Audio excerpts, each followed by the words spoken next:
Good. We're ready.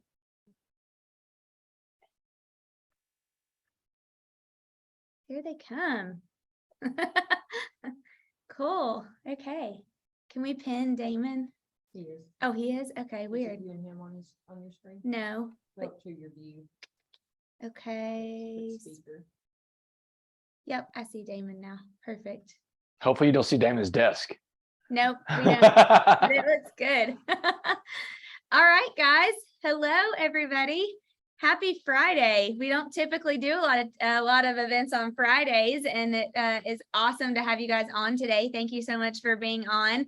I have been counting down the days to be able to have this event for you guys today. I know we have training rooms of people watching and everybody logging on virtually, and I don't want to take up any more time. Thanks for being patient with us getting started a few minutes late. We have the amazing Damon West to share his story with you guys today, and I'm actually gonna let Damon, if it's okay, I'd rather you just tell him about you than me do it, because you're gonna do a way better job.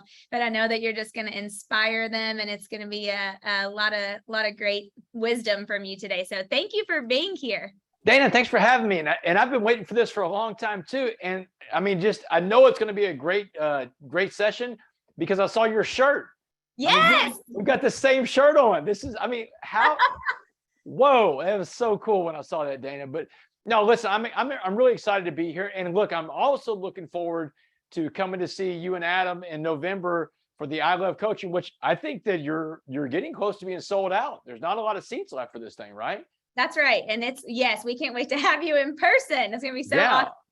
No, it's going to be really neat in person, and I get to bring my wife, so we're really excited about that. But yeah, so it's almost sold out. So if you're thinking about getting into that, definitely something you want to do sooner rather than later. Yes. So y'all, wait, Damon, I forgot to tell something really fast. I got to tell one thing really fast. So Damon, I heard Damon because I was listening to the Ed Milet podcast, which I know many of you also listen to. And I religiously listened to Ed's podcast, and Damon was on. And I mean, I was driving from, I think, Charleston to Kentucky or one or the other. And I heard Damon, and I was like, I almost had to pull over. I was like, man, this is just the best story. Just loved everything about it. And I thought, you know what? I'm just going to message him on Instagram. And I did. And within like an hour or maybe even less minutes, probably, Damon responded. And then we talked, we got on the phone a couple days later. But my favorite thing, Damon, I wanted to share this is I said to you, thank you so much for just responding. And and you said, and I'll never forget, I love it. You said, but I'm still one of those people. Like, I still reach out to people and want them to respond. Yeah, and I was absolutely. like, oh, that just made me just love you even more. Yeah, look, I am, Dana. That's what I mean, like in the story about Ed, listen, everybody in life, you've got hopes and goals and dreams of things you want to accomplish in life, and it all requires you putting in the work. And that's the thing about putting in the work in your own life. No one can do the work for you. You have to be relentless in your effort to achieve the good things you want to achieve in life.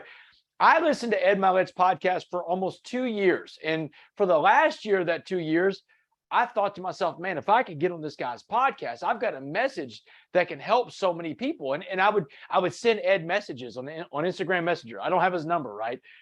For a year, I just hit this guy with message after message. And every now and then he would respond, but it didn't happen often. Because, you got to figure he's an influencer. He gets hit with thousands of messages a day. So my buddy, John Gordon, who is a huge motivational speaker and author in America, and he and Ed are friends. So I talked to John. John, will you talk to Ed for me? So he does. He talks to Ed. Nothing happens. My friend Dabo Sweeney, Ed's daughter is going to go to Clemson. So Dabo Sweeney, one of my best friends in the world, is now friends with Ed Milet. Dabo, will you talk to Ed for me? And John and Dabo are such servant leaders. They go and talk to Ed. But it doesn't really happen. But one day, it was May 12th. I'll never forget, May 12th, I get a voicemail message from Ed Milet in Instagram Messenger, and it says, all right, Damon West, May 18th, 4:30 p.m., Sirius XM Studios in Los Angeles, there's your window. That's it. Dana, he's not saying, will you be there? Can you be there? There's your window of opportunity. He's like, here's when you're going to be here. Right. If you want to be here, you'll be here. So I look at my calendar. The day before, May 17th, I've got a presentation at 9 a.m. in Southeast Texas. And then May 19th, the day after the podcast would be, I've got a presentation in Dallas at 9 a.m. And I look at the calendar, I'm like, how am I going to do that? And I figured it out.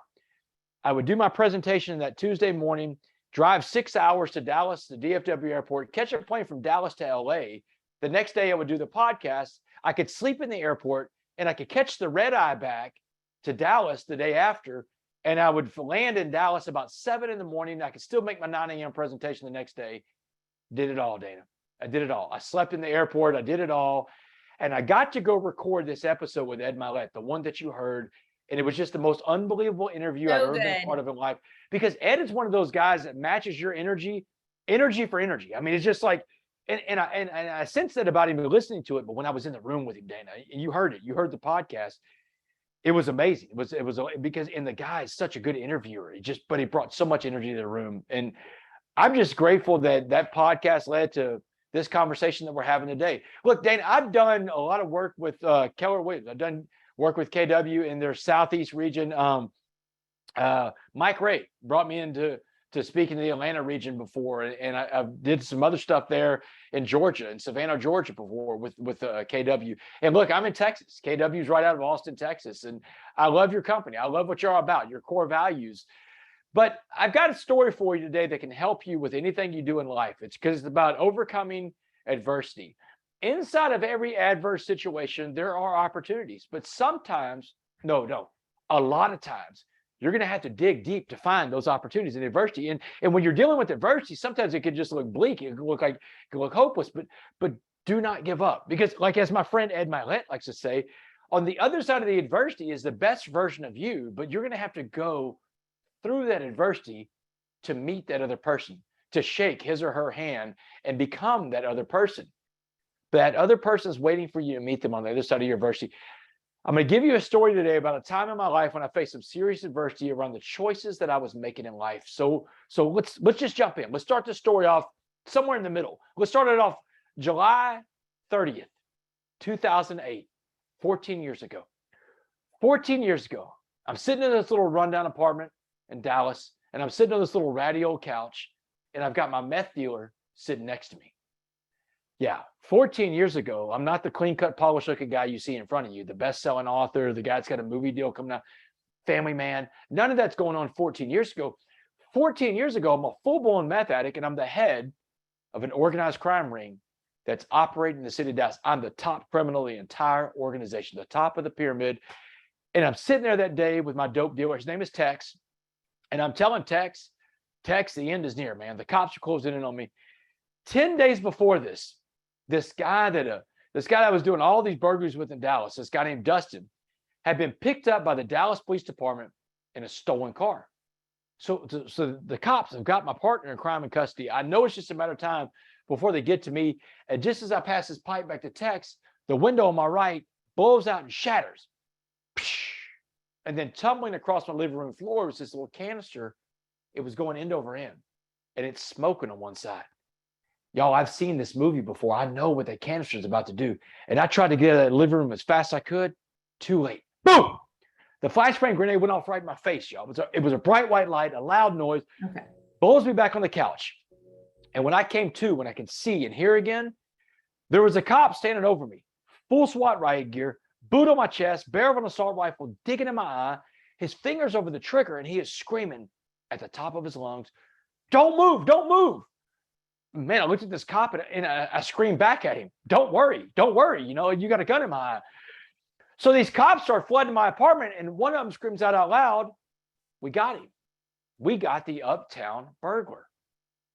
The uptown burglar. Y'all, that's a name I'll live with for the rest of my life. About a dozen other meth addicts and myself, young and old, male and female, black and white, and everything in between, because drugs and addiction do not discriminate. But we indiscriminately and without reservation broke into the homes of dozens of people in the uptown neighborhood of Dallas to feed our insatiable meth habits. But on July 30th, 2008, the uptown burglaries came to an end because they had their man. They had the mastermind of the entire thing zip tied to the floor of that dirty old apartment. They took me down to Dallas County Jail, where they processed me in, fingerprints, mugshot. They throw me in a holding cell. And I spent the next 10 months at Dallas County Jail with one thought going through my head, one thought alone, and that was getting out and getting high. because that's the thought of every addict. Addicts obsess over the thought of the thing that makes them feel good. So 10 months after my arrest, it's now May 18th, 2009. I'm standing in front of a jury in Dallas, and this jury, these 12 men and women in this jury box, have just listened to a 6-day criminal trial. 6 days is a long criminal trial, y'all, for crimes that were non-aggravated, meaning that my victims, no one was ever home when I committed my crimes. I never saw my victims. They never saw me. No one was physically hurt. No weapons were ever used. These are property crimes around meth. But at the end of this 6-day trial, the jury hated my guts because the evidence was overwhelming. And they heard the story of Damon West, a guy that had it all and gave it all away. They heard about my life. Y'all, I came from a great family. My mom and my dad just celebrated 54 years of being married. I didn't come from a broken home, a split home, nothing like that, man. I didn't have any of those reasons in my life. My mom and my dad were great people. They're still alive. Like I said, they just celebrated 54 years of being married. My mom was a nurse. My dad was a sports writer. Let me tell you about my dad. My dad was the first sports writer in this part of Texas to put black athletes on the front page of a sports page, 1971. First time it ever happened. And when my dad put a black guy on the cover of the sports page, man, people down here lost their minds. They broke his windows out. They slit his tires. They sent him hate mail. Growing up, when I was old enough to read and comprehend, I remember my dad went up in the attic one day and he came down with this box full of these envelopes. It was the hate mail. So he set me down that day and he made me start reading every one of these letters of hate mail, every nasty, negative word that people said about my father and my mother, because my dad put a black guy on the cover of the sports page. But my father told me this back then. He said, Damon, I want you to see what it looks like to take a stand and do the right thing. Because he said, sometimes taking a stand and doing the right thing, it means you're going to have to stand alone. But he said, it's always okay to stand alone as long as you are standing on the right side of history. Tremendous influence from my father, y'all. Had a great life. God was at the center of everything in our home. My mom was one of those moms that has prayer plaques and crosses all over the house. But I ran into some difficulties in life, just like everybody runs into difficulties in life. Even though we were at church every Sunday, inside I was a kid struggling. I got into substance abuse at a young age. When I was 10, I started drinking my dad's beer in the fridge. I liked the way the effects of the alcohol felt, even at 10 years old. And by the time I was 12, I had graduated to smoking weed. I was smoking cigarettes, smoking weed, skipping school. I had a lot of character issues, to be honest with you, but I could throw a football. And this is Texas. I don't know if y'all have ever heard anything about Texas high school football, but Texas high school football is a religion in my home state, y'all. We love our high school. In fact, today is Friday night football. It's everything is shutting down in Texas right now for the games tonight.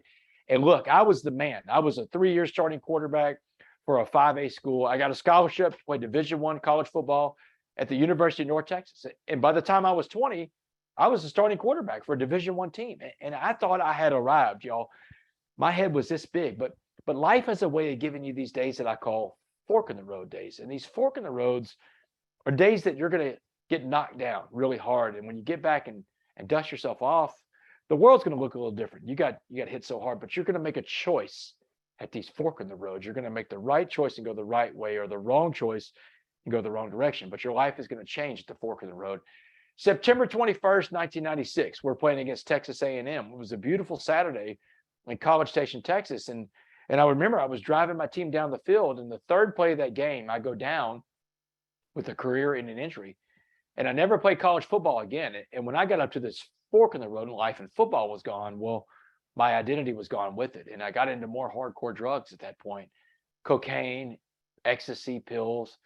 But I graduated college. I went off to work in Congress in Washington, D.C. I worked for a guy running for president of the United States.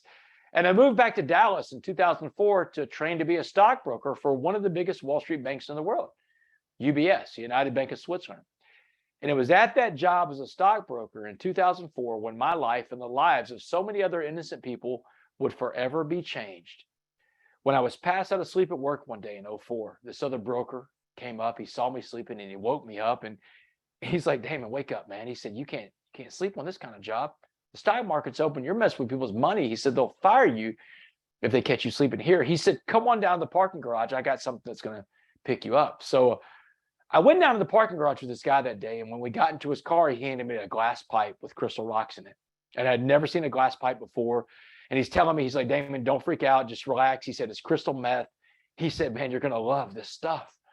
And he was right, y'all. He was right. Truer words have never been spoken, because I did. I fell in love with crystal meth that day. And meth is the most evil, most destructive, most addictive drug. I smoked it one time and I was instantly hooked. And I gave everything away for that drug. And I'm going to tell you why, because addicts give things away. And when I talk about addicts, I'm not just talking about drugs and alcohol. In my case, is what it was. But addicts you can be an addict of anything. You can be an addict of drugs and alcohol, sex, porn, stuff you see on the internet you should look at, the Instagram, food, money, whatever it is. You can be an addict to a lot of different things. Addiction takes you away from your goals in life, because here's the definition of what an addict is. An addict gives up their goals to meet their behaviors. Normal people, focused people, driven people, successful people give up their behaviors to meet their goals. Not an addict. I gave it away. I gave it all. My job, my home, my car, my savings account, my family, and my tethering to God. Within 18 months, the first hit of that pipe, I went from working on Wall Street to living on the streets of Dallas, homeless. And I started committing crimes to fund my addiction. This is when I started breaking into cars, breaking into storage units, and then breaking into people's houses. And I created a lot of victims along the way. And my victims, even though I didn't physically hurt my victims, it doesn't mean I didn't hurt them, because I did. I was a bad guy who did deserve to go to prison, because when I stole from my victims, I didn't just steal their property. I stole their sense of security, breaking into their homes. I don't know if they'll ever get that back. But after 3 years of committing property crimes against the people of Dallas, Texas, the Dallas SWAT team on July 30th, 2008, put an end to the Uptown burglaries.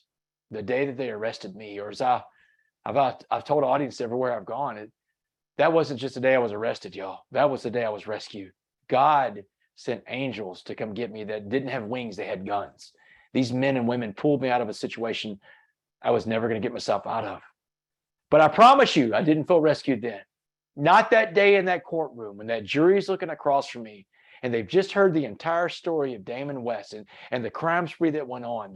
The crime spree that went on for 3 years, undetected by the cops. And now they're looking at the mastermind of this thing and they hate my guts. And I gave them every reason to hate me. And after that long 6-day trial on May 18, 2009, the jury went to deliberate for 10 minutes on my sentence. 10 minutes, y'all. 10 minutes is, I don't know how much Law and Order you watch, but if a jury's gone for 10 minutes, it means they smoked you. And I came back into the courtroom. Y'all, I had 2 paid attorneys.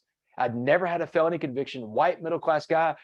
I thought I was getting probation that day.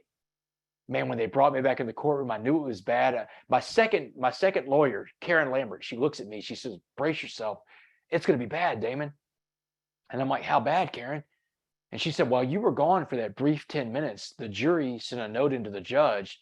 They wanted to know if they could give you life without parole. I was floored. Life without parole is a capital punishment for when someone gets killed in a crime. I was like, Karen, these aren't capital crimes. That's capital punishment. That doesn't make sense. She said, get ready. And the judge called the court back in. Bam, bam, bam. He said, Damon Joseph West, you are hereby sentenced to 65 years in the Texas Department of Criminal Justice. Y'all, that took my breath away. 65 is life. The jury gave me a life sentence that day. Obviously, I didn't do the entire life sentence inside of a prison, because I'm standing in front of you today. This is not my prison cell behind you. This is my home studio. I did 7 years and 3 months in a maximum security penitentiary in Beaumont, Texas, called the Mark Stiles Unit. And Stiles, it's one of the toughest prisons in Texas, one of the toughest prisons in America. And I can tell you a lot about tough prisons in America, because since I got out of prison 7 years ago, I went back to school and got a master's in criminal justice. And today I'm a professor at the University of Houston downtown. I teach a class called Prisons in America. I'm the only professor in the world, y'all, that teaches a prisons class that lived inside of a prison. So I can tell you a lot about tough prisons. And where I did my time, it's as hard as it gets. Damon, So, Yeah. Damon, I don't want to interrupt you, but I have a quick question. Do you think, because I know people are asking this and people are texting me, do you think that they just wanted to make an example of you, or what was the reason? Yeah. So partly, I mean, yeah, because I was breaking into a part of Dallas that was the nicest part of Dallas. This was Uptown Dallas was their big gentrification project the city of Dallas put together in the 90s. I mean, this is when they, gentrification means they moved out, lower level housing, and built this big commercial residential area, all built up. If you've ever been to Uptown Dallas, you know exactly what I'm talking about. It's got nice swank shops, cool apartment complexes. But I was breaking into the area of town that was the thing that they promote the most, and I was causing the real estate market to change because people didn't feel safe in Uptown anymore. That's part of the reason. The other part of the reason is, y'all, I was an arrogant, bad guy. And I mean, you talk about a privileged guy that whenever I was in Dallas County Jail, they have these phones in jail.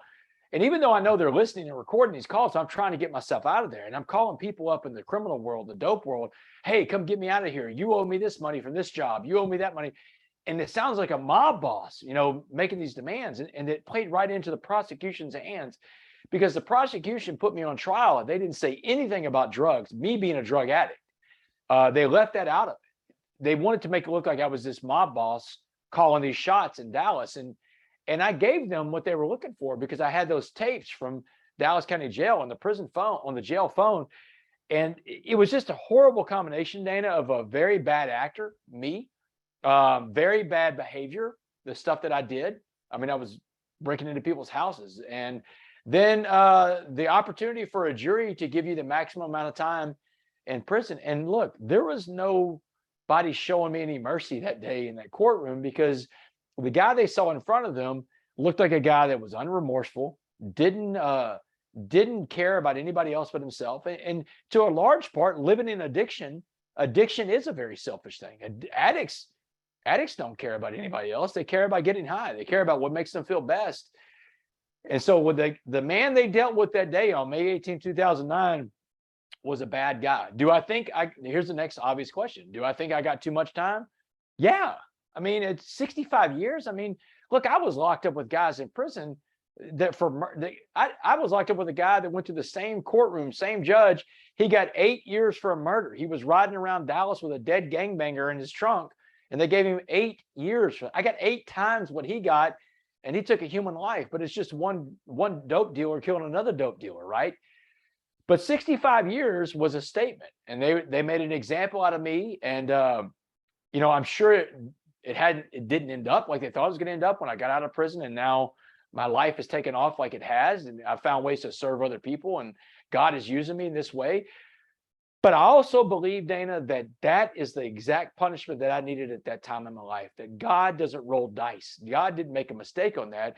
He knew that if I did not get something that would get my attention, that nothing else would. I saw so many guys that I was locked up with, Dana, that got 5 years here or 10 years there. And they never really had to make a change because they know when you get a 5-year sentence or a 10-year sentence, you just got to go to prison for a couple of years, stand on your head, and they're going to parole you out if you just don't get in any trouble.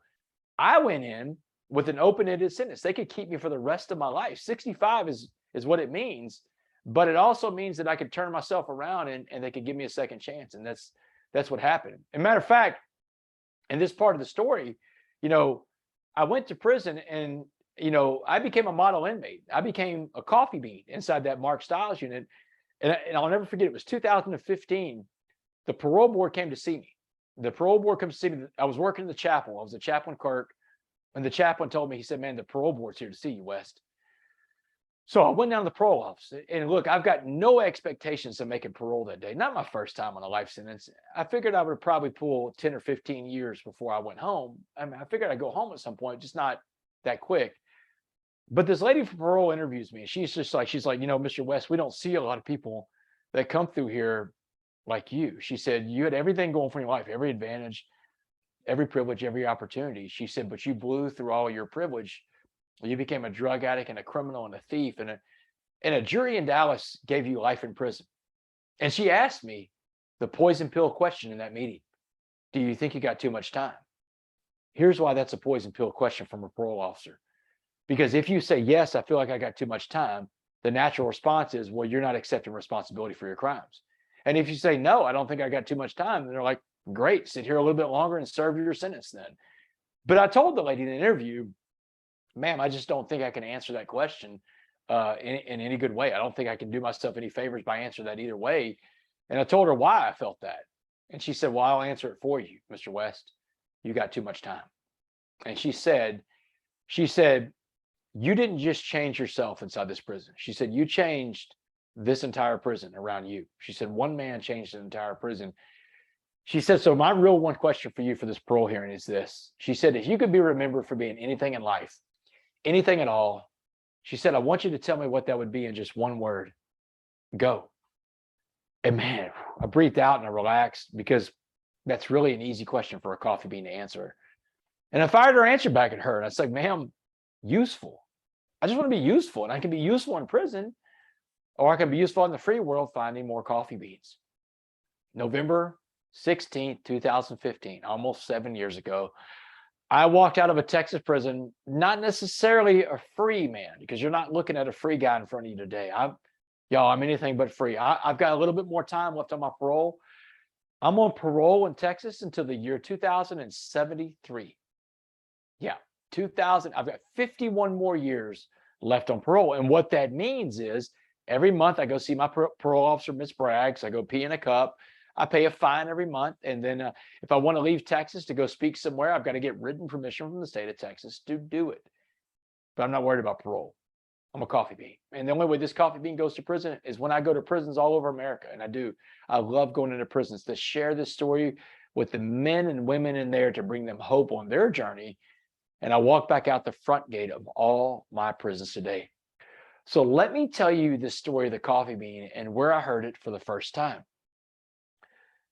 Back to the day of my trial, May 18, 2009.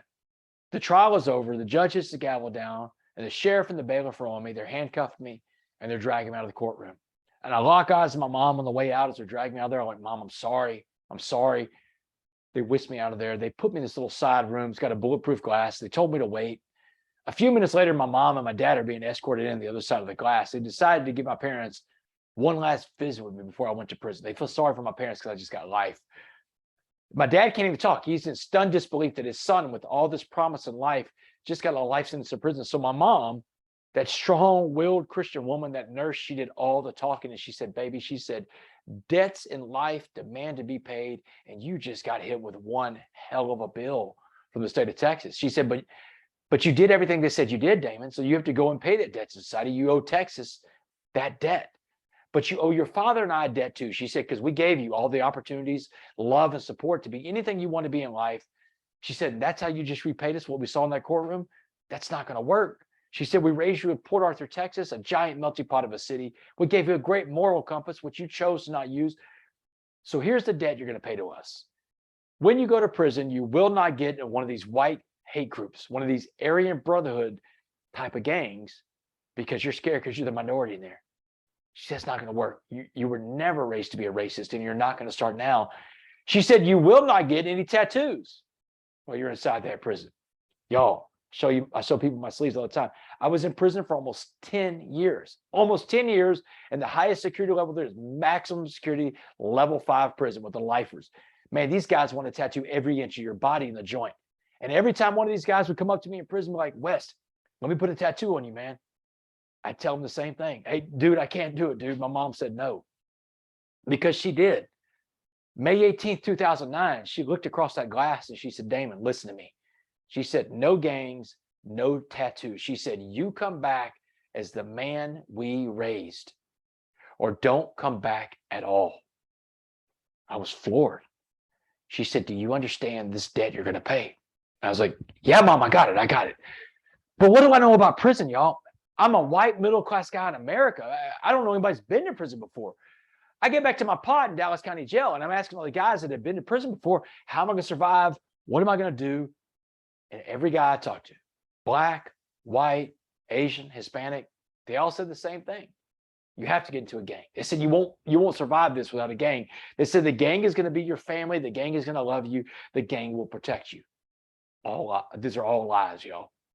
Well, wasn't a lie. They said that you're going to the worst part of the prison system where everybody in the building you live on has life. They call it the life sentence building.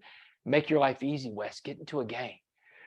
But there was this one guy that was so different, this older black man in Dallas County Jail named Mr. Jackson. And Mr. Jackson, well, he's what you call a career criminal. The guy's been in and out of prison all of his life.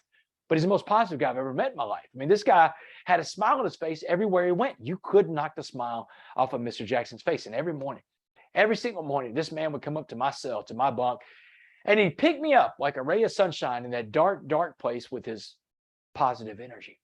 So one morning, Jackson comes up to my bunk. He's got a cup of coffee in his hands and a smile on his face. He's like, West, he said, I've been watching how you're dealing with these knuckleheads and these dummies, talking about you got to get into a gang. He said, man, no, it's these fools. You want to keep that promise you made to your mom and your dad? Then let me tell you what prison's really going to be like. So he said, the first thing you need to understand about prison, he said, prison is all about race. He said, race runs the whole institution because all the inmates in there want it to be about race. He said, when you walk in the door of the life sentence building, the white gangs will get the first dibs on you because you're white. He said, the Aryan Brotherhood, the Aryan Circle, the White Knights, the Woods. He said, you have to fight all the white prison gangs if you want to be independent from the white prison gang. He said, if you don't give in to their ideology of hate out of fear, ladies and gentlemen, let me tell you what I learned about fear in prison. I learned that fear is a liar. I learned that fear can make you see things that are not there. Fear can make you believe things that are not real. In fact, I'll tell you that I don't think fear is real. I think danger is real. I think danger is you have to respect danger. But I think fear is an emotion you feel in the situation you're in. It's a feeling you get. It's not real like danger. Danger is real, but fear is your emotion to the situation. And Jackson is telling me, don't give in to the white gangs out of fear, but get ready because there's more danger around the corner. Because if you get done with the white gangs, now the black gangs are coming. And the white gangs, by the way, will send the black gangs after you. The Crips, the Bloods, the Gangster Disciples, the Mandingo Warriors, they'll be happy to tee off on an independent white guy that will not get with his own race and his own kind. He said, but if you survive all that, and you can survive all that, you'll earn the right to walk alone. He told me, he said, you don't have to win all your fights, but you do have to fight all your fights. This was a huge lesson in life for me because that meant that some days I was going to win and some days I was going to lose. And it's okay to lose as long as you get back up and keep fighting. And that's what Jackson's telling me. Get back up. But when he's telling me this back in 2009, man, I'm looking back at this guy like a deer in headlights, all this violence and terror I'm about to walk into. That's when he's like, Wes, let me break it down for you a different way. He said, I want you to imagine prison as a pot of boiling water. And he said, anything we put into this pot of boiling water is going to be changed by the heat and the pressure inside that pot. He said, I'm going to put 3 things in that pot of boiling water and watch how they change. A carrot, an egg, and a coffee bean. Here's where I first heard the story of the coffee bean. The summer of 2009 in Dallas County Jail, 10 years exactly before the book, The Coffee Bean, hits shelves. So he said, first things first, Wes. He said, if I put a carrot in that pot of boiling water we call prison, he said, what happens to the carrot? Now, Mr. Jackson, the carrot's going to turn soft. He said, that's right, Wes. He said, the carrot went into the water hard, but the prison turned the hard carrot soft and mushy and weak. He said the carrot got beat, he got robbed, he may have got killed. You don't want to be the carrot. He said, what about the egg? What happened to the egg in the pot of boiling water that we call prison? And I was like, Mr. Jackson, the egg is going to turn hard, man, like a hard-boiled egg. He said, that's right, Wes. He said the egg is a shell that's going to protect it physically, but inside that shell, that soft liquid core, the egg's heart became hardened. He said, now, if your heart becomes hardened, you're incapable of giving or receiving love. He said, if you're incapable of giving or receiving love inside that place, then you've become institutionalized and you will not come back as someone your parents recognize because your eggshell will have swastikas tattooed all over it. And then he asked me, he said, what about the coffee bean? He said, what happened to the coffee bean in the pot of boiling water that we call prison? And you know what? I didn't have an answer for Jackson today. I didn't know what happened to a coffee bean in a pot of boiling water. And that's when Mr. Jackson, a man that looked nothing like me, did not come from the same America that I came from, didn't believe the same things I believed in life. This is a black Muslim man for the streets of Dallas, Texas, y'all. I'm a white Catholic guy from a little bitty town called Port Arthur, Texas. But this man, so different than me, shared with me one of the most important and transformational messages I've ever received in my entire life. And the moral of that is this.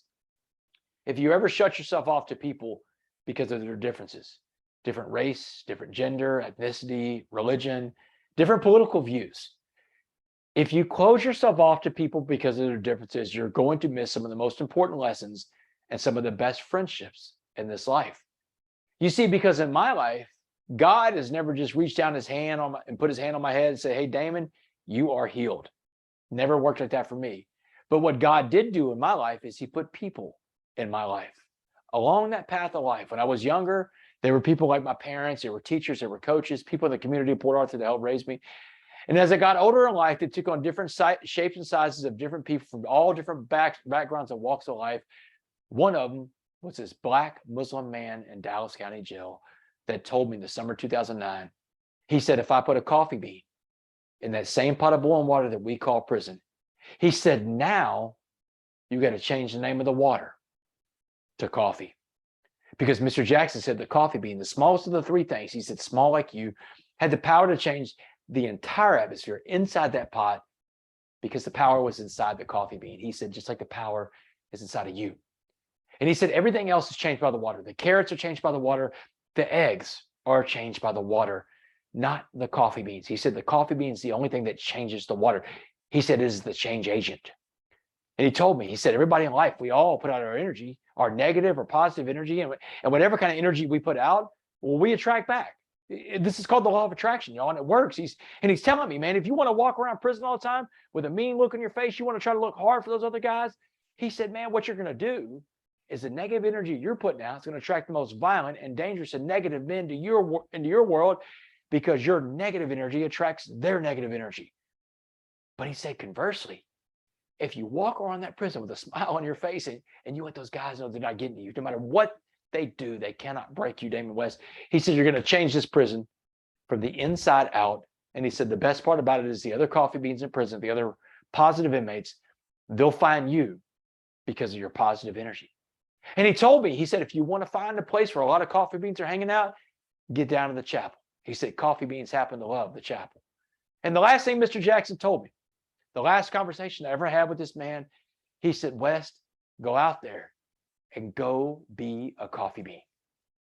Be a coffee bean. 4 words that changed my life, because if this old man was shooting me straight, changed the entire game. That put the power back inside me. And if the power is inside me, it's not in the hands of the criminal justice system. It wasn't in the hands of the guards, the other inmates around me. It was in me. It was in me the whole time. And I'm telling you this because the power is inside each and every one of y'all. And it doesn't matter what environment you're in, no matter what adversity you face in life, the power is inside you to change your life into a pot of coffee. And y'all, I didn't just, hear this one day and thought, hey, this sounds like a great story. I got to go test this out in one of the biggest pots of boiling water there is, a maximum security prison in Texas. I talk to people all over the world now, and almost universally, people tell me their biggest fear in life is to have to go to prison. And there's a reason why. Prison is a very harsh environment, very dangerous place to go to. And y'all, I found out how to be a coffee bean inside that environment. And prison was tough, y'all. It took me almost 2 months of constant fighting. First it was the white gangs, just like Jackson said it would be. Then it was the black gangs. And I probably got in 3 dozen fights the whole time I was there, and I lost 75% of those fights. But I won every one of my fights because I showed up and fought every day. Because Jackson said, you don't have to win those fights. You just have to fight those fights. And that was true in there, and it's true out here. We don't have to win all of our battles in life, but we have to get up each day and fight our battles. We can't lay down and just give up. So that's what I did. I just became a fighter inside there. And I wasn't the best fighter in the world, but I was good enough to show up and fight my battles every day. And once the violence was finally over, I got a chance to work on myself and become that coffee bean inside that prison. And it was hard. It was hard. But one thing that it required every single day was for me to take action in my life. And it's the same thing it requires for you in your lives too. If you have hopes and goals and dreams, like I know you have, it requires you taking action and putting in the work in your own life. And here's the deal. No one can do your work for you. No one's coming to wake you up. No one's coming to save you. You have to be willing to put in the work. And don't worry about the results right away, because the results take time to measure. Results take time to measure, y'all. In my life, the only path that I found to get to where I want to go in life, hard work, dedication, commitment, patience, consistency, and a little bit of luck along the way. It doesn't hurt too. I got up every day in a maximum security prison, a dungeon. Days became weeks, weeks became months, and months became years. But I finally figured out how to be a coffee bean. Things like having positive body language everywhere I went. That means smile everywhere you go. It's one of the most important things you have going on in your life is your smile, because your smile changes the energy everywhere you go. When people see you smile, they smile back. That's chain reaction type stuff of positivity.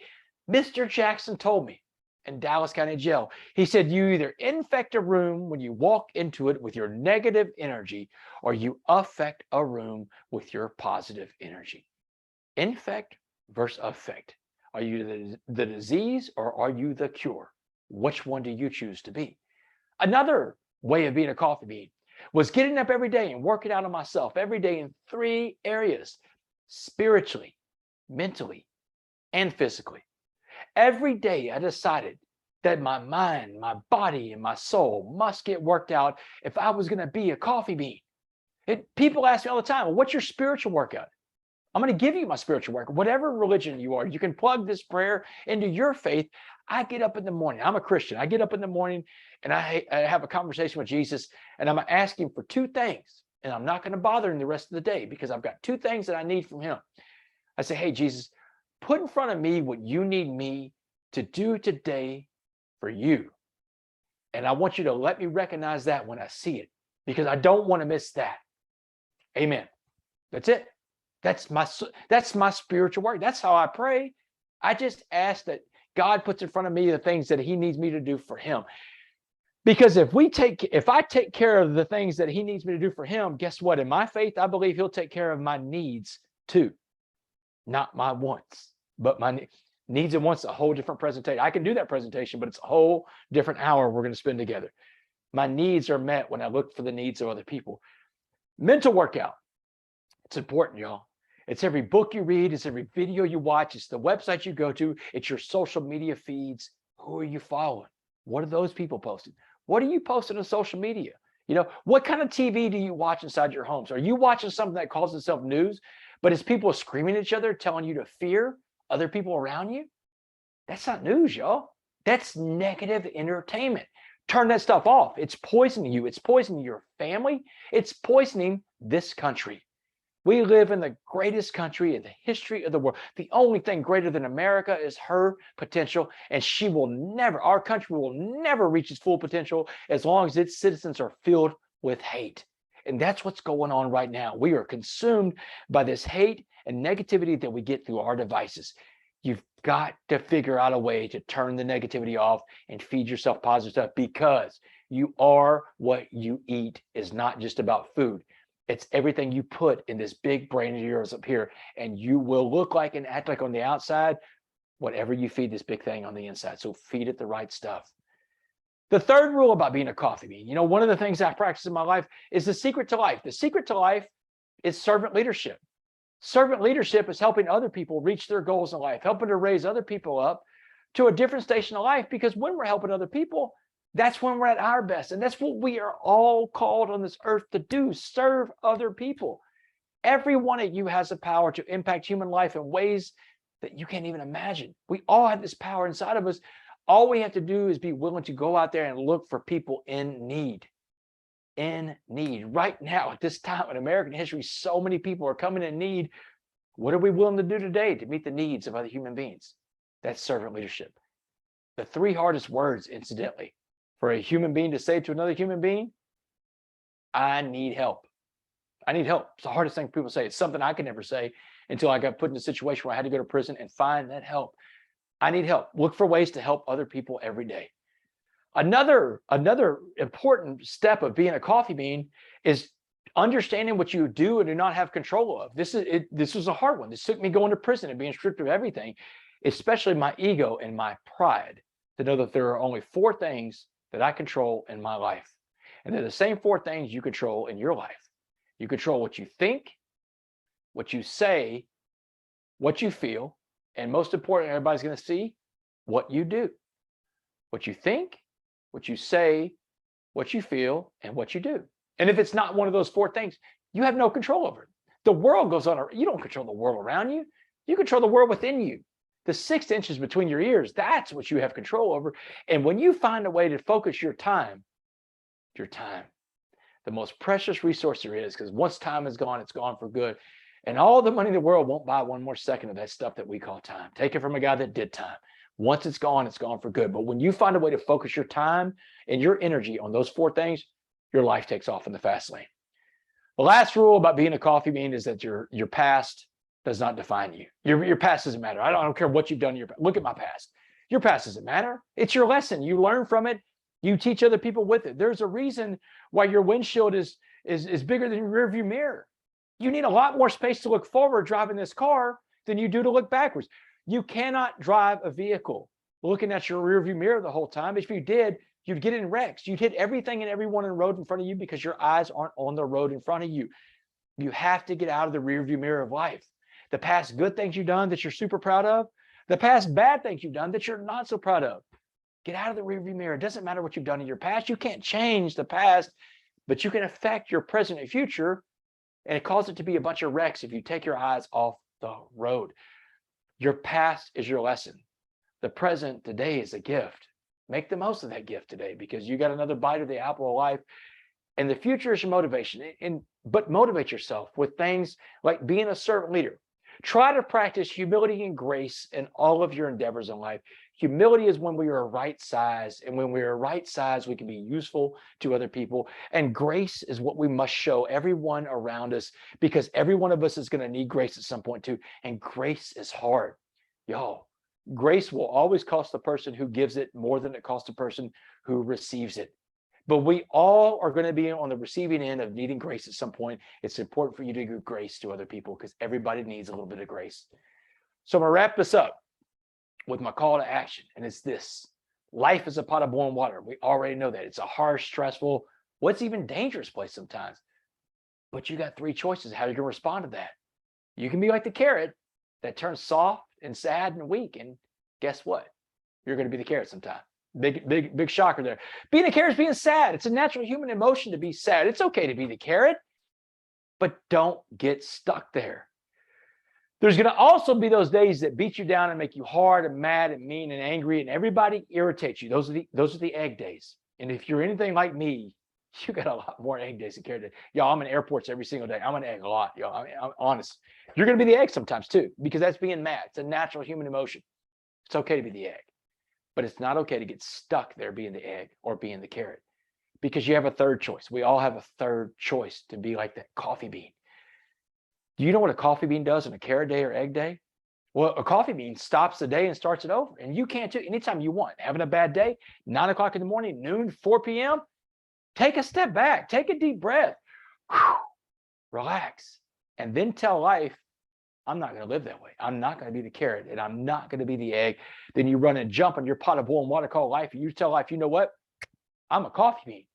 Turn it up. I got this. And the longer the coffee bean sits in the pot of boiling water called life, the stronger that pot of coffee is going to be. So my call to action to each and every one of y'all out there is the same call to action Mr. Jackson gave me 13 years ago, when the prison bus came to pick me up to serve a life sentence in a Texas maximum security prison. My call to action to you is you go out there and you go be a coffee bean. Be a coffee bean, y'all. Dana, thank you so much. I'll take some questions if you got them. Oh my gosh, yes. Okay, don't go because I have a couple questions really fast. I'm taking a drink too. Hold on. You are amazing. My phone is like blowing up and so is the chat. Okay, so I know everybody's asking this and we just got to know, Mr. Jackson, like did you find him? Like, have you talked to him? Is he your, what's the story? Wow. Okay, so I bet you follow that social media thing that's going on right now. I found Mr. Jackson. So here's the deal. I've never known his real name because the guy he was a Muslim. And when these guys go in there, they convert to Islam, they give up their government name. My government name is Damon West. The only name I knew this guy by in county jail for the little bit of time I knew him was Muhammad. That was his Muslim name. Cassius Clay goes to prison in the 1960s. He comes out of prison, Muhammad Ali. Same exact deal as this. All I know is his Muslim name. I get out of prison. I go to Dallas County Jail. I'm asking about my buddy Muhammad. They're like, well, we need Muhammad's real name or Muhammad's birthday. Can't find him. An inmate in the Texas Department of Criminal Justice recently wrote me a letter, an anonymous letter, because I have a lot of interaction with the Texas inmates. They have my post office box. This person wrote me and said, find James Lynn Baker and you find your Mr. Jackson. Find James Lynn Baker and you find your Mr. Jackson. So I got a private investigator in Dallas and said, I want to go find this James Lynn Baker, and can't find him. But what we do find is we find his criminal record. Criminal record matches up with what he told me in Dallas County Jail. Been in and out of prison all of his life.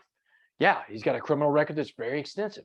It shows that he was born in 1950. I had Mr. Jackson pegged as being in his early 60s. So if he was born in 1950, then 2009, he was 59 years old, about the same age.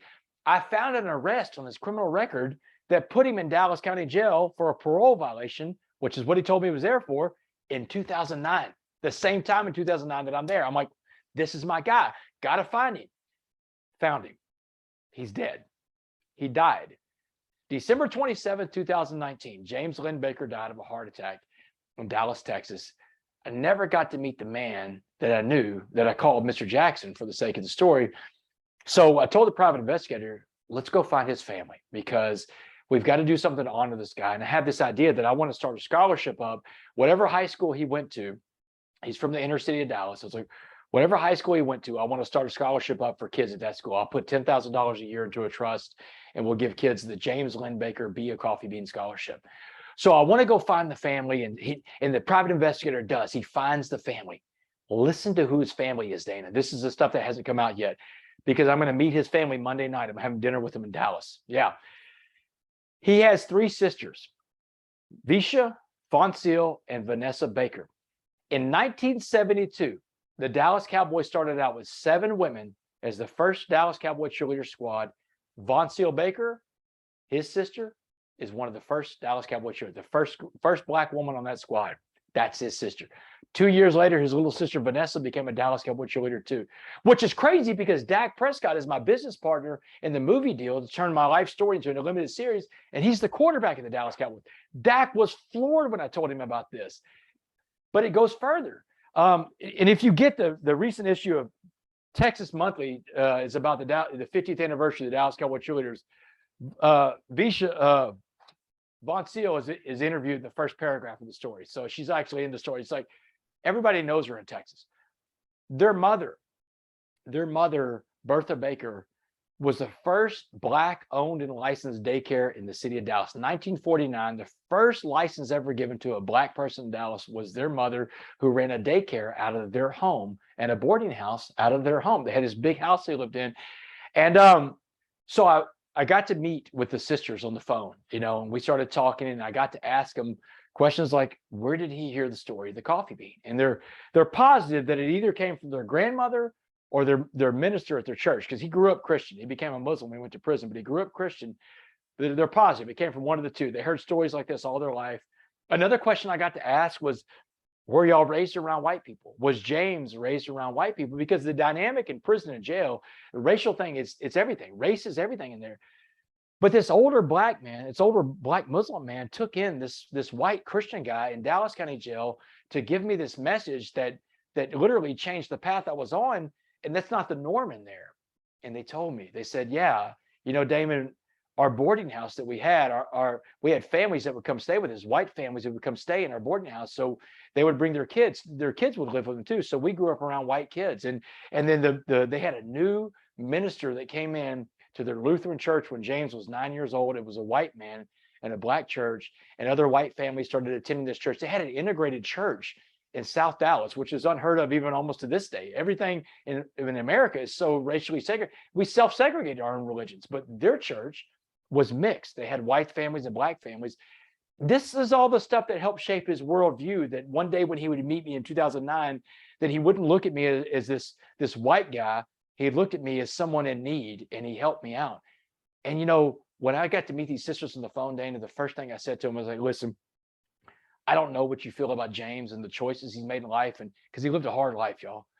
I said, I don't know what you feel about him, but I want you to know something, that James Baker impacted at least one person on this planet, me. And now that one person has impacted the entire planet. So I want you to know that your brother did some great stuff while he was on this earth. And it's brought them a little bit of closure on that too. That is amazing. That's what a God story, first of all. That, I mean, Total that's God thing. crazy. That's the only, I love when something like can only be explained because it's a God thing. Like there's no other way that it can be other than that. I mean, that's what I tell people all the time, that God doesn't set bushes on fire anymore. That's very Old Testament. God sets people on fire.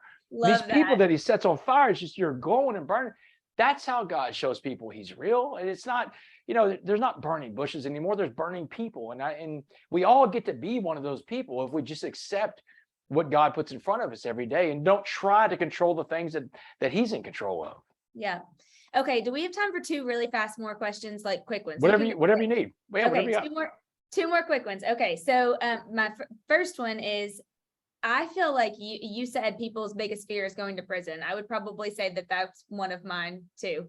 And many people on here for sure. How did you stay mentally strong? Like, were there times in there where you were like, I just want to give up, like I'm done? Or like, were you always mentally strong? Did you develop it? Because I feel like that takes crazy mental strength, and especially to come out on the other side like you did, like the no gangs, the no tats, none of that stuff. Yeah. So look, here's the big answer to this is what happened in my life is a spiritual thing. The changes that happened in my life are on a spiritual level. Human beings, we are not equipped to do this on our own. I don't care how good you are or think you are. Even these Navy SEALs and people you see that are go through the biggest physical challenges, it's a very spiritual thing. And it comes with the idea that, that I'm going to do what I think I can do, and I'm going to let God do the rest of that. Yeah. But it also came from like a conversation I had with my first cellmate in prison, this guy named Carlos. Carlos was great, man. He was about 5'4", a little Hispanic guy, about 5'4" guy, little bank robber from San Antonio. He was serving 99 years for a bunch of bank jobs. Really good guy. And I mean, when you live with the lifers, you have to change your mind real quick about what the good guys and bad guys look like, right? So, but this little bank robber, we're talking one night and he's telling me that you'll never be a coffee bean because of the way you think. And I was angry with him when he said that, but I was like, what do you mean? And he said, your problem is that you look at prison like it's a punishment when you should be looking at prison like it is an opportunity. And I was like, man, you got to make that make sense, Carlos. I don't understand that. Prison is a punishment. And he told me, he said, prison is your opportunity to work on yourself 24 hours a day, 7 days a week, become the best version of yourself possible. And when I started looking at prison, the place that I was physically sitting in, spiritually sitting in, emotionally sitting in, when I started looking at it like an opportunity, then I started facing every day with the mindset, what can I gain from this today? What can I grow and learn from this experience? How can I love the process more while I'm in this situation right now? And Dana, this serves me in my life out here. When COVID hit, COVID was tough. I don't know anybody that COVID was really easy on, but I had to shift my perspective. Like I got angry when all my presentations were every email I opened in March 2020 was a cancellation. My entire business went up in smoke. But I got up every day and I thought, you know what? I'm not in prison. I didn't wake up in a prison today. So this is like my perspective. But I had to change my mindset and looking at prison as an opportunity instead of a punishment. I had to use perspective on what a bad day looks like. That even though, I tell people all the time, my worst day out here is better than my best day in prison. So every single day I've got this perspective, and then I've got to allow God to do his job in my life. That's a spiritual level of where things have to happen. Love it. Perfect answer. So good. Love it. Okay. Last question really quickly. And this is one, interestingly enough, so many of you have been posting in the chat and texting me saying, I have to, I want my kids to hear this. And I think that's so awesome. So last question, Damon, what advice would you give to kids today? I just feel like things are not like they were, when we were kids, and there's so much pressure in the social media and so much change and just this optionality of everything. I would absolutely. I would tell kids, first of all, if you show me who you hang out with, I can tell you who you are, because you are the company you keep. So the people you surround yourself with, if these people are not pushing you to become a better version of you, then they're not the right people for you. Then they're going to bring you down to their level. That's what happens. People want to have other people at their level. Another thing I would say is always ask for help. Never be afraid to ask for help. In my mind back then, I had it all figured out. But that's the thing. My dad used to always say, youth is wasted on the young. I never knew what he meant till I got older and it was too late, because youth is wasted on the young. We have these young, robust bodies that we can do all this stuff with, but mentally we're not in the right place. So I would say, listen to what older people are trying to tell you about life. You know, chances are very good they've been 18 before, or 14 or 15 before, but you've never been 46 or 47 or 50, whatever age that adult is. Listen to what they're saying, because they're giving you something that they learned through their own wisdom, their own mistakes. And another thing I would tell young people is what Nick Saban told me. Nick Saban said that good players will learn from their own mistakes, and great players, they'll learn from the mistakes of other people. So learn from the mistakes of others. Love it. Oh, so good. Damon, thank you so much. You're such a blessing. I can't wait to be with you in November. I know several people that are on are actually going to be there, so that'll be super awesome. Thank you for just everything you did. The chat has just blown up. People are driving and crying and all kinds of stuff. That's right so now. wild. No, it was such an honor to be here. And when we were putting all this together, it's like, this is something I really wanted to do, to be able to serve y'all as much as I can. Because I mean, look, I mean, the chance for me to bring Kendall with me on a trip. I mean, you know, she has a little 10-year-old daughter, Clara, my little stepdaughter. So she doesn't get to travel with me as much. I'm on the road a lot, but there's trips that come up. Like if it's Charleston, South Carolina, she's like, I want to go on that trip. So it's all, I love it. so it's all good. So it's like, I get to bring my wife on a little mini vacation to Charleston, and y'all are providing that. And I mean, that's a God thing. I truly appreciate y'all.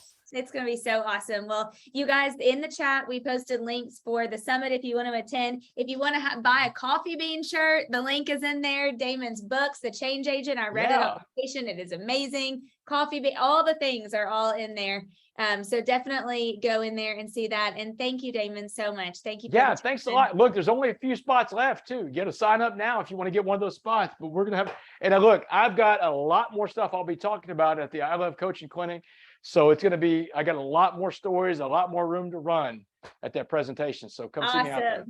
Yeah. Thank you guys for being on. I hope this was just a blessing to you and your families and your teams and everything. Hope you have a wonderful day. And thank you, Damon. I appreciate you, your friendship. Be a coffee bean. Bye. Yes. Thanks. See you later. Bye. See ya. Thanks, Bye. Adam. Thanks. See you later.